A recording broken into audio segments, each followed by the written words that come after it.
got some new fan art for you guys. So a while back I did a video about the Jehovah's Witnesses anti-gay cartoon called One Man, One Woman. It ended up getting flagged for hate speech like a year after I put it out, but it was one of my most popular videos. I think it came in around 500,000 views, which is pretty good. Kinda sucks it got removed. So in the spirit of Gay Pride Month, let's try this again. This time without the hate speech. Let's get into it.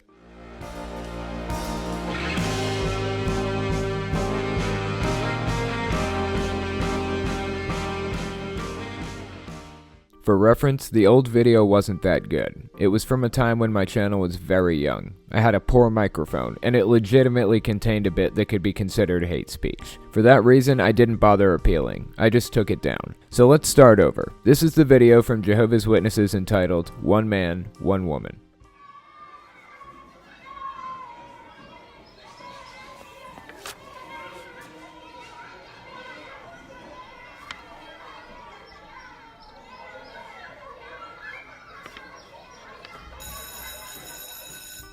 Okay, take a look at this. This kid is looking at a picture of this girl with gay parents. She's young and open-minded. Based on the fact that this video is all about the mother explaining how wrong being gay is to the kid, I think it's safe to assume the kid doesn't have any kind of tribalistic tendencies yet. And that's what they're trying to convey here. Remember that every word, action, and image you see in this cartoon was placed there for a very specific reason. To give a very specific impression. It's propaganda. It's biased and misleading in nature, and it's used to promote or publicize a particular cause or point of view. That's the definition of propaganda. Though I do find it fascinating that they don't depict the kid as having a natural disgust for homosexuality. That's the kind of thing you find in a lot of these propaganda pieces. You know what? Since we're talking about propaganda, I might as well take the opportunity to explain where the term came from. Originally, it's from the Latin word propagare. Probably pronounced that wrong, and it means to spread or propagate. It came from the Propaganda, which was a committee of cardinals of the Roman Catholic Church, whose main goal was to spread Catholicism in non-Catholic countries. I love that it means what it does now, and that the word came from where it did. It couldn't be more fitting.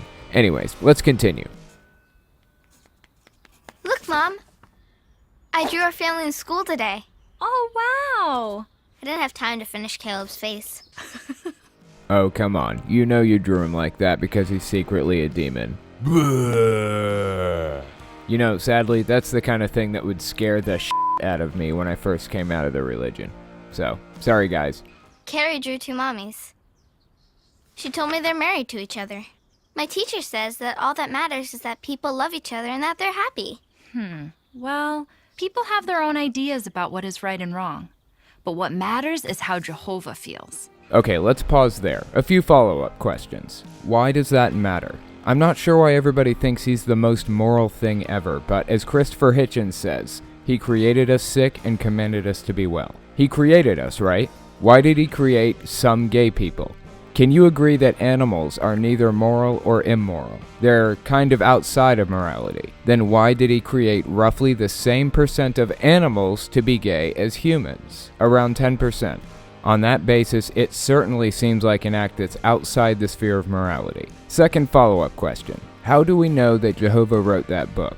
Do you think maybe it's possible that Satan won the original war in heaven and had man write the Bible as though he's the good guy, when he's the one going around banning something he created and ordered people to kill each other, hardening the hearts of people just so he can kill them, favoring arbitrary groups of people and destroying the lives of others? He's a fucking villain in that book.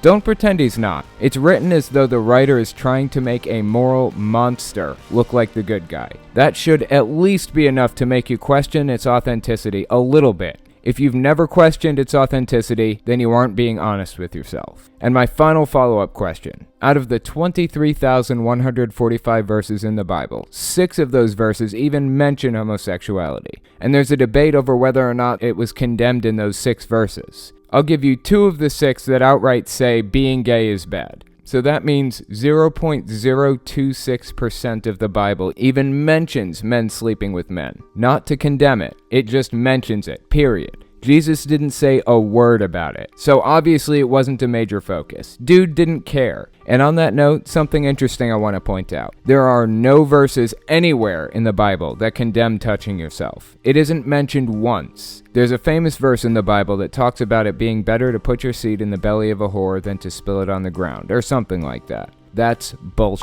There's no such verse. It doesn't exist. Look it up. It's a made-up quote. Now, why would they make something like that up? Because they're projecting their own moral values onto the book from which they purport to get them. Their moral values are being guided by the Bible a little bit, but by and large, I think their moral values are coming from cultural stigmas which have been guided by the Bible. Not to mention their complete aversion to anything sexual. The Bible's strict policies on people's sex lives is probably where this anti-touching yourself policy comes from. In my reality, something that dictates every action you're allowed to take is called authoritarian. I'll pass on that.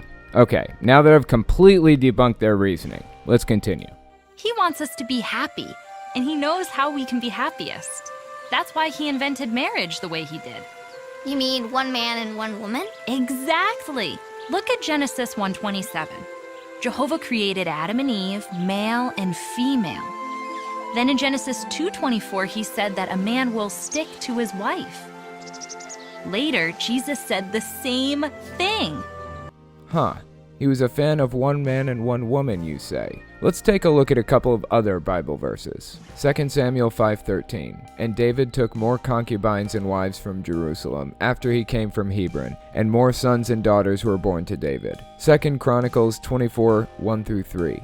Joash was 7 years old when he began to reign, and he reigned 40 years in Jerusalem. His mother's name was Zibiah of Beersheba, and Joash did what was right in the eyes of the Lord all the days of Jehoiada the priest. Jehoiada got for him 2 wives, and he had sons and daughters. Judges 8:30. Now Gideon had 70 sons, his own offspring, for he had many wives. There are hundreds of verses talking about how God showed his favor to all these people by giving them a bunch of wives. How can you possibly defend this one man, one woman bit? The only context in which this makes any sense is if I look at it through the Christian lens. Look at it through the lens of tribalism. They have an amazing way of cherry-picking the verses they want the Bible to say, don't they? Want it to support polygamy? Perfect. Judges 8:30, 2 Samuel 5:13, 2 Chronicles 24:1-3. Want it to support monogamy? Fine. Genesis 1:27, Genesis 2:24, Matthew 19:5. Want it to support slavery? No problem.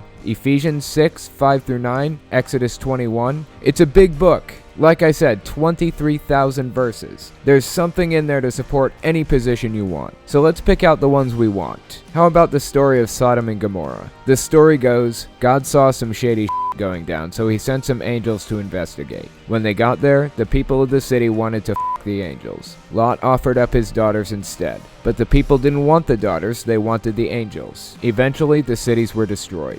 Why? They were destroyed because of their ill treatment of the poor, not because of the rampant gay sex everybody was having. What lesson can we take away from that? Let's see. Really sounds like an endorsement of gay sex to me. So away. Go nuts. Do it till you can't do it anymore. Jehovah's standards haven't changed. It's kind of like going on an airplane.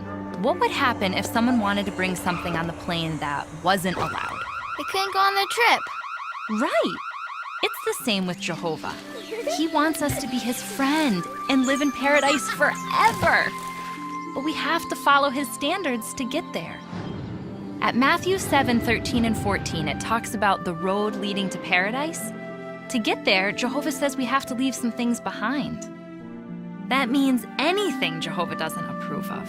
Okay, first of all, turning straight isn't like leaving a bag at the door. You can't just drop your gay in a bag and walk away from it. Second, like I said, he created them this way. Did he f*** it up? What happened? And obviously he doesn't want everybody to get into paradise, or they would. Simple as that. He created us sick and commanded us to be well, once again. Here's another quote from Christopher Hitchens. Being gay isn't a form of sex, it's a form of love. Now, really think about that. For those of you who are straight and or anti-gay, let's try a little thought experiment. Let's pretend that you woke up one morning and everybody expected you to like other guys. Or if you're female, let's pretend they expected you to like other girls. You were treated like shit if you didn't. What do? Would you just decide to like other guys? Would you just choose to want to be in a romantic relationship with somebody of the same sex as you? Even if you were in a relationship like that, it wouldn't mean anything. It would be empty, fake. Sure, you could do sexual stuff with them. Probably wouldn't like it, but it would be doable. But you can't force yourself to love somebody that you just don't love. Simple as that. It isn't possible to change your sexual preference. And there's no reason to try. But that's exactly what you're asking them to do. No, ask isn't the appropriate word here. It's exactly what you're demanding they do. Treating them like shit if they don't. They have zero control over it, and you're ruining their lives over it. What is wrong with you? But I want everyone to get to paradise. So does Jehovah. And you know what? People can change. That's why we share his message. So, what can you say to Carrie? Well, I could tell her about the paradise. I could tell her about the animals and the resurrection. That's awesome! Let's practice.